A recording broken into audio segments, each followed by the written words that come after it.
tikulandireni kwina kulikonse kumene muli. Tathokoza kuti muli pamenepo ndipo mukuonera program yatsopano pano pa Mza Television. Mbuyomu mwakhala mukumaona ndithu pakhala pakumadutsa kauthenga kuti panzati pakubwera program yatsopano, ndipo lero tanena kuti ayi bwanji tipereke wodi kuti ya program yatsopano ikufuna iyambe. Ndema mulumuzana amene tizikhala tikucheza pano ndi ineyo dzina langa Fungai Chiwaya komanso mzangayu Evans Matola. Ndakulandira Evans. Tathokoza. Moyo wabwino kaedu. Tathokoza. Chimene tikufuna kubwera pano nkunena kuti tiauze Amalawi chifukwa mwina Amalawi akhala akumaonera ma TV osiyana-siyana.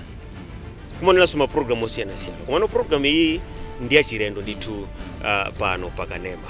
Program imene tikuchira kuti Ndale Mbuyomu. Yes, combination ya history and politics. Historical political events within the borders. So, if you are a Malawian, born in Malawi, raised up in Malawi, kapena hapo nkutega, munabadwa ku Malawi kuno komwe munachoka. Kamba kazifukwa zina. Kapena so nkutega makolo anu Malawi muno anachokamo. Kamba kazifukwa zina.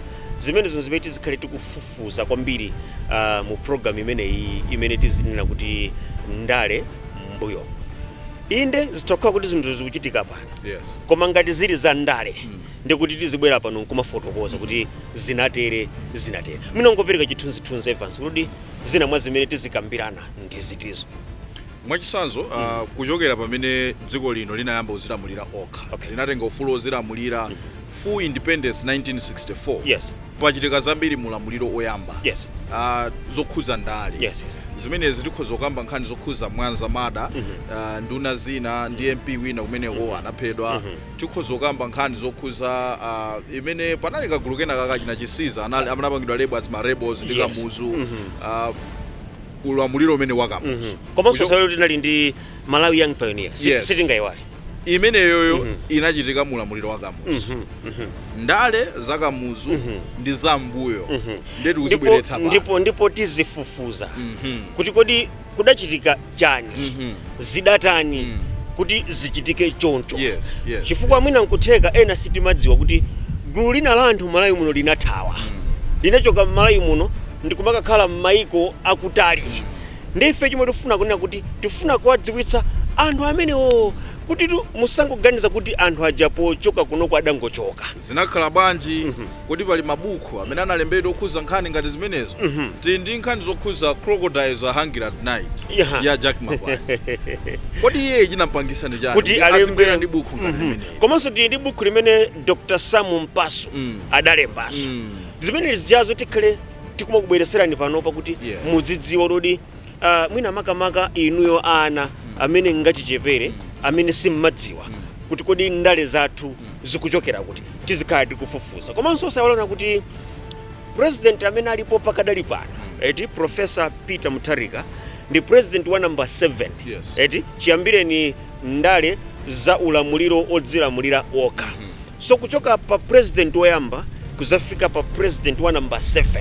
Kodi ma president amene adutsa pakatipa adalamulira bwanji dziko la Malawi? Mwina mwachisanzo kungowakumbutsa Malawi kuti kuchoka Dr. Kamuzu Banda yemwe analamulira kwa zaka 31 tidali ndi ndani ngati president? Kunabwera Bagiri Muluzi amene inali ngati movement United Democratic Front inali ngati political movement imene leta inathetsedwa inatani motero.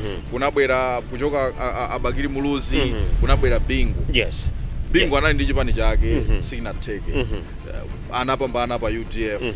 Koma over the sudden anachoka kuyambitsa chake. Kuchoka pamenepo ndikubwera kuchoka Bingu. Bingu analamulira second term sana imalize. Kunabwera amayi. Nthawi ya amayi kuchitika zambiri koma chinthu chimene sitingachiwale ndi Kashigeti. Kodi nkhani za Kashigeti zinakhala mota, zinapanga mota.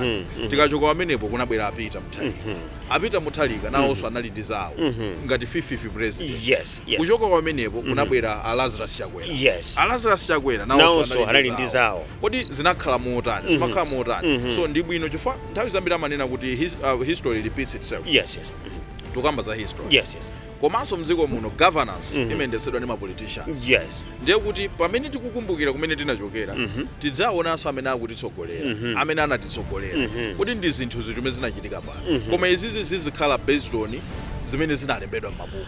And pali zinthu zina zona kuti inuyo ngati mkutheka mukudziwa kuti pa zimene mwafotokozazo komanso kuti pali zina ifeyo tikupemphani inuyo amene mukuonera program minaso nkutiuza kuti tilinso ndi ma records ena ngati mungakonde bwerani kuti ana athu amasiku ano adziwe kuti kodi ndale zathu zikuchokera kuti nkofunika bwanji kuti program imene iyi anthu adziyitsatira. Kuyankha funso limenelo ndibwere ndi senior secondary school curriculum makamaka ku literature. Yes. Kunali smothering chako. Yes. I understand bwina pano anayichotsa smothering chako. Smothering chako imakamba za mmene dziko lino limayendesedwera nthawi ya MCP yoyambirira. So poyankha funso limenelo zifukwa zimene zinapangitsa education system ya ku Malawi kubweretsa smothering chako ndi zifukwaso zimene tikhoza kukhala zina mwa izo zimene Amalawi tizapasira aziphunzira azidziwa kuti anthu achokera kuti when it comes to ndale ngati Malawi tachokera kutiko. Pali nkhani yokhuza poyankhaso funso tikhoza kubweretsa buku la Animal Farm. Animal Farm ndi buku limene nthawi yakamuzu limabanidwa. Koma pano likupezeka. So chifukwa chiyani kamuzu amabana Animal Farm? Mudali zotani buku limene lolo ndi zimene mwina tizikhalanso tikufotokozera panopa. Ndeti zikupemphani inuyo kuti mudzikhala pomwepo kumaonera program imene program ya ndale mbuyo. Mudali zotani mbuyo nde tizikhala ndi alendo amene tizicheza nawo ena akudziwa ndithu za mmene dziko lathuli layendera kufika pano. Nthawi zinaso tizikuonetsera ni zithunzi zimene zida kalekalero pali makalata ena amene kamuzu amalemba munamvapo kuti panali anthu ena akadamangidwa opanda zifukwa kungolemba kamuzu amatha kungolemba kuti ameneyu musungeni kaye tizamuyimba mlandu patsogolo. Tsiku lina tikazabwera pano tizakuonesani kalata imeneyo makalata otili nawo komanso tizikuoneserani zina mwa zimene inuyo mwina nkutheka munkangomva kuti zilipo. Osayiwalanso End Times kalata ya mabishop akatolika. End Times woziti ya 1972 atapanga declare kuti yayi windu wamuyaya akhala ameneyi panali End Times close to multi-party democracy. So zimene zizi tizikubwereserani panopa ife chomwe tingakupempheni nchona kuti inuyo mudzikhala pomwepo. Ndiye timati tichite chonchi. Kodi lero mlendo wathu mu program ya lero akhala ndani? Inuyo tatambasulani chifukwa inu mukuoneka ngati kuti muli ndi ambiri owaziwa. Nzanga yali ndi ambiri owadziwa ine angazibwera cha mbuyomo. Koma nzanga yali nawo ake owadziwa amene ndithu lerolo atifotokozere ku nkhani yokhuza kuti dziko lathuli kuti ifike pochudwa Malawi.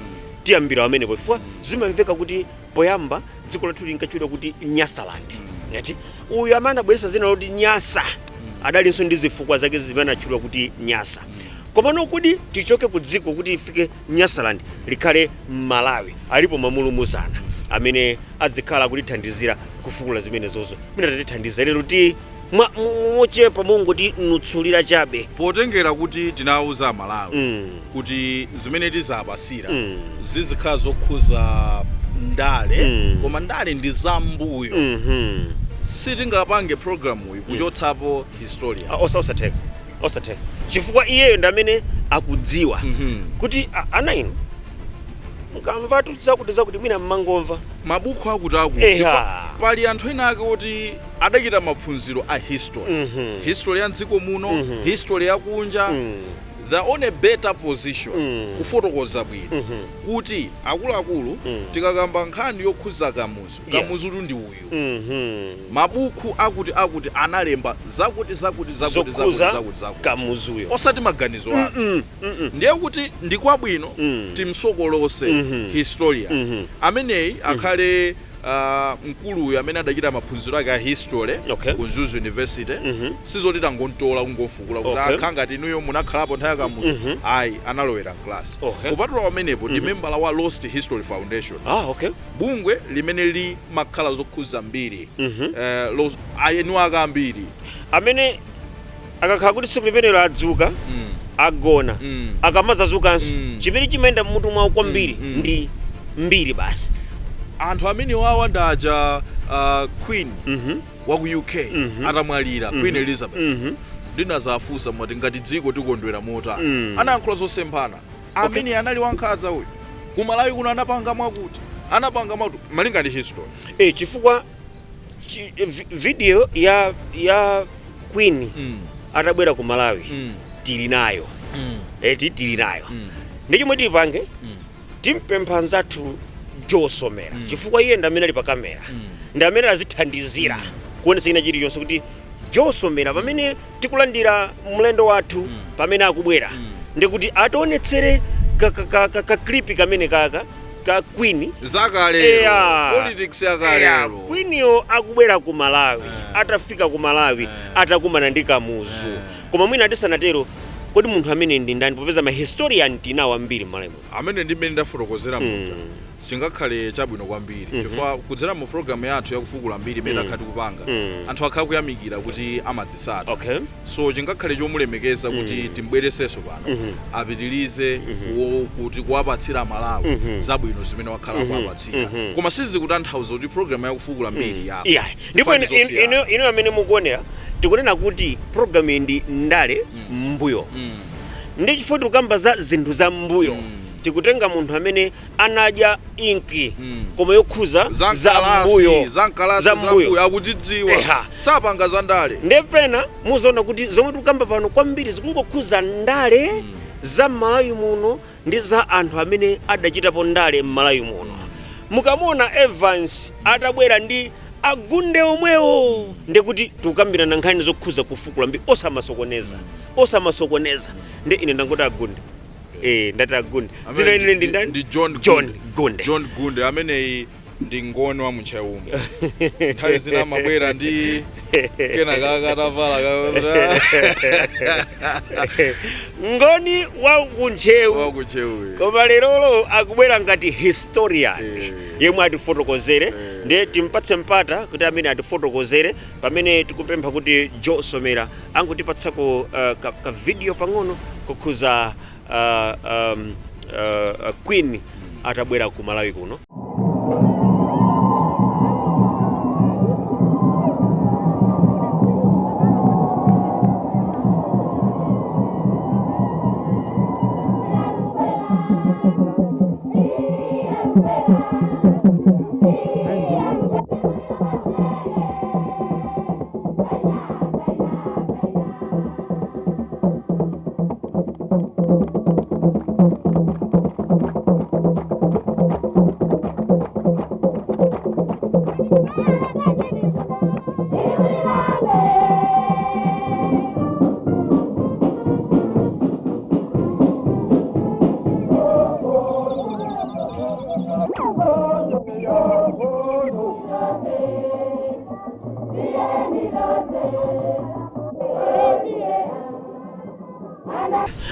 So mkatikati mwa program ya ndale mbuyo tikufuna tifukule chikhalidwe cha anthu a ndale zinthu za ndale mmene zimachitikira koma zimene zinachitikapo mbuyo.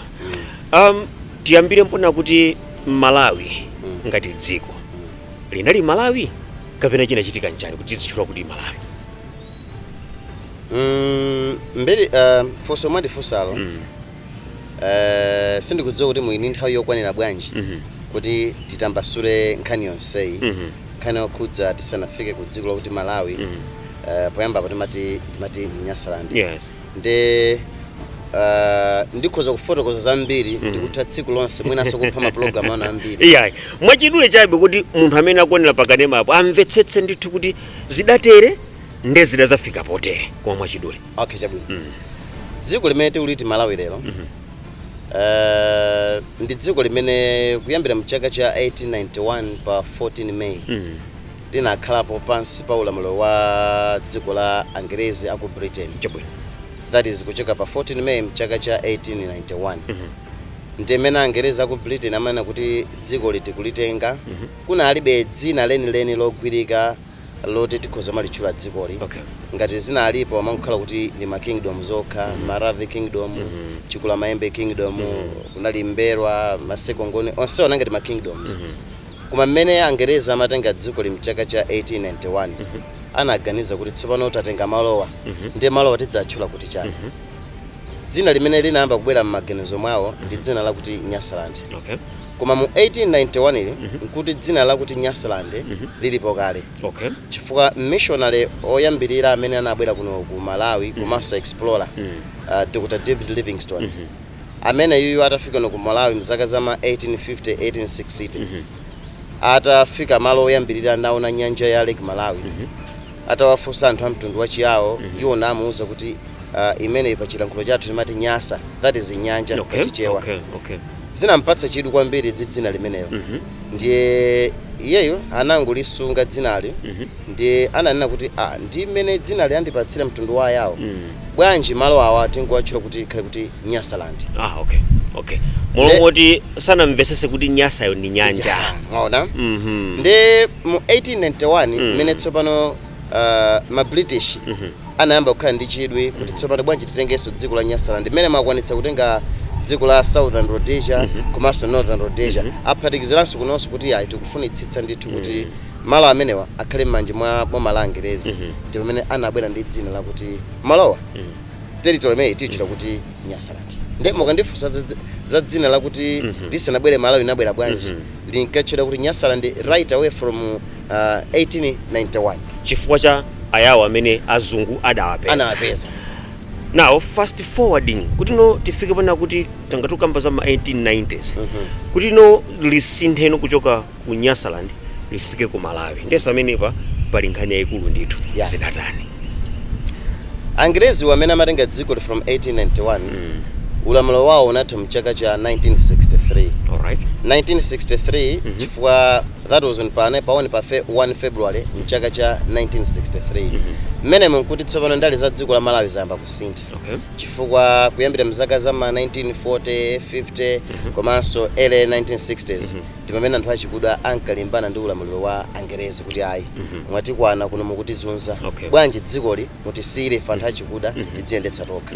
Ndi 1963 mmene Dr. Banda amadzakhala prime minister wa dziko lino. Pamenepo pamene kuti pachitike transition yabwino kuti azungu akutuluka anthu achikuda ndi amene tsopano akulowa kuyendetsa dzikoli. Ndi zimenezozo 1963 mmene Kamuzu amakhala prime minister.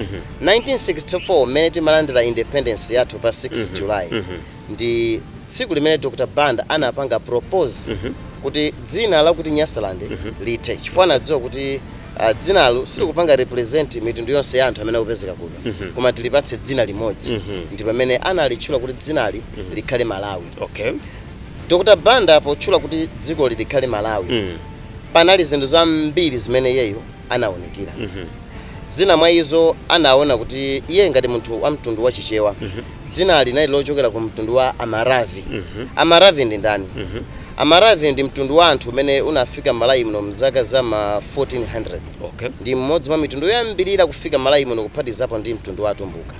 Ndi mawu akuti Maravi tanthauzo lake amatanthauzidwa kuti flames of fire. Komanso mawu ena amene ali in the same line ndi Maravi ndi amene timati Malawi.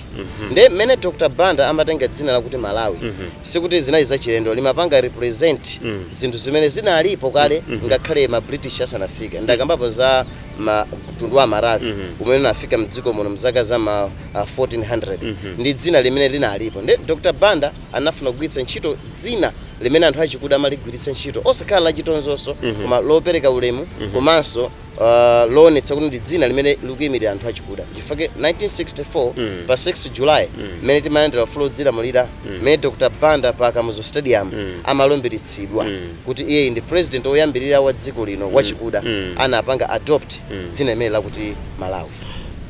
Tifuna timuziwe Kamuzu amene likuti Dr. Banda lero ndi ndani ndi wathu wa ku Malawi kuno chifukwa mwina nkuteka ena amene akuonera program ali ndi chinthu chofuna kudziwa kuti inde Kamuzu tidamva za Kamuzu mpaka adafika pomwalira mozera ali president oyamba koma ndi ndani as a historian sopano. Ndathokoza kwambiri foti mafunsa kuna kuti maomenda akonda kwambiri ndiona kuti anali wa ku Malawi chifukwa anthu ambiri akamba zambiri za Kamuzu ndipo anthu ambiri amalankhulapo zambiri zokhudza Kamuzu chifukwa amatengera pa advantage potengera kuti palibe anthu ambiri amene alemba mbiri yokhudza Dr. Banda ndi anthu amasankha kulemba chimene amafuna. Dr. Banda anthu ambiri amanena kuti tikhope inonso mwamvapo kuti ayi anali wa ku Ghana. Izozo ndi tekuzipezimenda mutu mwangazi find a full sandi amakamba Dr. Banda anali ku Ghana. Dr. Banda anali Malawi wakunoko kuti ndikupatse nomboni kuti muzindikire kuti amene anali Malawi mukadzaona anthu aku Ghana magama ku West Africa akamalankhula Chingerezi salankhula otakha kuti munthu ndophunzira chotani lilime lawo lija limalemera kwa basi kuti agwire alankhule Chizungu ndipo kuti alankhule medzoto uyu ndi wa ku Ghana kapena Nigeria. Koma mukamona Dr. Banda amene amalankhula Chingerezi ngakhale kuti samalankhula Chichewa nthawi zina mudzapeza kuti Dr. amalankhula Chingerezi ngati mmene ifeyo timalankhulira Amalawi. Mumbiri kapena mukafukufuku munazo kuti munapeza kuti Malawi munomo amachokera kuti Dr. Banda anali munthu amene anabadwira ku Kasungu ku Ntunthama. Ndikumenenso ku Ntunthamako ndikumenenso kuli nyumba ya Ngulu Anawambe imene boma lina amangira Dr. Banda. Ndetu kugamba za ku Ntunthama kumene Dr. Banda anamwalira amatine kuti anabadwira iyeyu zaka zake zobadwa muno wakeyo adafikira kukula asakudziwa kuti chaka chake ndi chiti. Moti munthu wina imene ankacheza ndi biographer wake panali munthu wina pali munthu mmodzi amene analemba mbiri yokhudza Dr. Banda amene ndi Code Brode mzungu ameneyu ndi amene anangati biographer amene analemba kuti zambiri zimene kuti ningafotokoze zokhudza Dr. Banda zimatengera zimene mzungu amene analemba zokhudza chifukwa Kamuzu Banda anachita kumpatsa chilolezo kuti alembe mbiri ya umoyo wake wa Dr. Banda. Sitingakwanitse kufotokoza zonse malingana ndi nthawi chifukwa ndoti I need 2 days to explain all this thing. Koma tingopita mu mfundo zimene zizofunikirazo. Dr. Banda ndana kuti anabadwira ku Ntunthama. Chaka chake chimene chimalembedwa mabuku ambiri amati mchaka cha 1906. Koma Dr. Banda was never born in 1906. What did you discover about it? Dr. Banda was born in 1898. Ndi chaka chimene Dr. Banda anabadwa. Pali zaka zokwana zingapo zimene zimakambidwa. That is 1898, 1902, komanso 1906. Koma malingana ndi mzungu amene ndikufotokozayo atampanga interrogate Dr. Banda ndikufufuza zambiri anapeza kuti Dr. Banda was born in 1898. Ndipo zija timanena kuti pa 14 May ndi tsiku la Kamuzu lokumbukira kubadwa kwa Kamuzu. Kamuzu sanabadwe pa 14 May. Udapeza zotani? Kamuzu was born between March and April, that is in 1898. The exact date simbadziwika. The specific date sidziwika, that is between March and April mchaka cha 1898. Kukula kwake mudafufuza kuti adakula motani sukulu yake chifukwa tibamveso nthani yake anachoka Malawi muno zona ndikuzabwereranso adakula motani Kamuzu. Dr. Banda atabadwa ku Ntunthama anakula ngati mmene munthu wachikuda aliyense imene timavutikira nkhani zokhudza kuti anthuwo chimene amadalira ndi ulimi ndipo anabadwa m'banja la anthu amene amaona kuti anali ovutika ndithu chifukwa abambo ake anali amphonongo ndiye m'banja lake limene abambo ake amphonongo anene ndi abambo awo amene ankatchedwa kuti achayamba. Remember we've got a building in Blantyre zifusa dzina limene lija linachokera kwa ambuya ake agogo ake a Dr. Banda. Chayamba meti mamuona lero uyu inde ndi dzina la ku mbumba ya Kamuzu imene jai timayiona pakati pa mzinda wa Blantyre building imene ija. Nde mukubadwa kwake akuti ali wang'ono zinkaonetsa kuti mwanayu akuoneka kuti akhoza kukhala ndi luso linalika padera.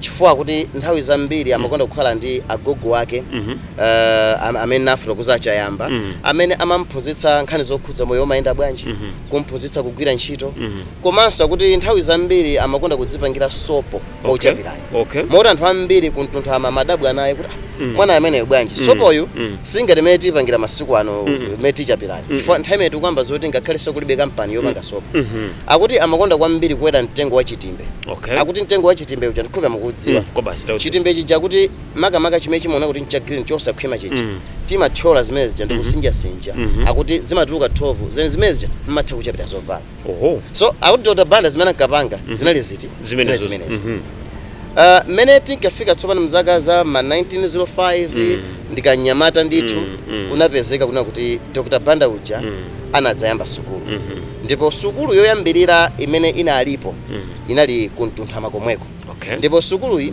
anayikhazikitsa anali a Scottish missionaries amene anali ochokera ku Livingstonia. Remember before that is 1874 kuna abwera ma missionaries oyambirira amene timachota ma Scottish missionaries amene anakhazikika ku Kondowe kumene timati ku Livingstonia ndi anatsegula ma branch ena mpaka na branch ina anayitsegulira ku Ntunthamako nde kumeneko ndi kumene pambali pa chalichi anayikapo kasukulu kumene ana ambiri achikuda amapita kumakaphunzira mmodzi mwa ana amene amaphunzira sukuluyo anali Dr. Banda koma sukuluyo idali yonena kuti imalekezera standard 3 nde Dr. Banda akuti nthawi imeneyo ukakhala kuti pali mwana wina amene akuoneka kuti ndi wachangu pophunzira akudziwa zinthu mwachangu mwina akutha kumalemba A B C D alphabet ichi amene yoyo akakhala kudziwa amasanduka monitor wa kalasiyo koma monitor wake anali onena kuti umakhala nawenso mphunzitsi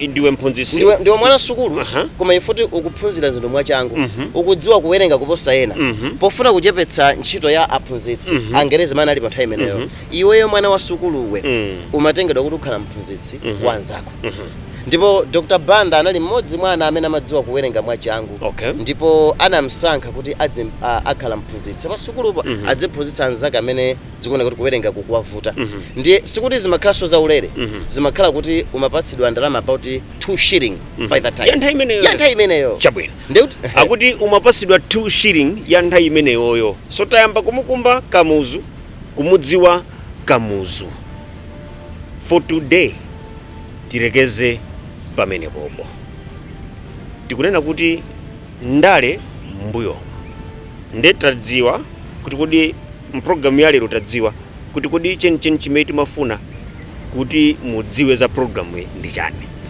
ndiye tamuona Kamuzu kubadwa kwake tadziwako pang'ono zokhuza Chayamba building mu mzinda wa Blantyre komanso tadziwako pang'ono zokhuza ku ngulu ya Nawambe akuti boma linamumangira nthawi imeneyo taonanso kuti Kamuzu sanabadwe makamaka 1906 mene mabuku ena amalembera in between March and April 1897 thereabout akuti Kamuzu anabadwa mzaka zimenezozo ine dzina langa ndi Fungai Chiwaya mkatikati mwa programu ya ndale mbuyomo sabata ya mawa Evans Matola adzayambira pamenepa kumfunsa mkuluyu kuti kodi chidachitikano ndi chani ndikupempheni kuti mupitirize kukhala pamenepo pa kamera tinali ndi Joe Somera assistant camera person tinali ndi Edna Bennett tathokoza kwambiri mukhale ndi madzulo opambana zikomo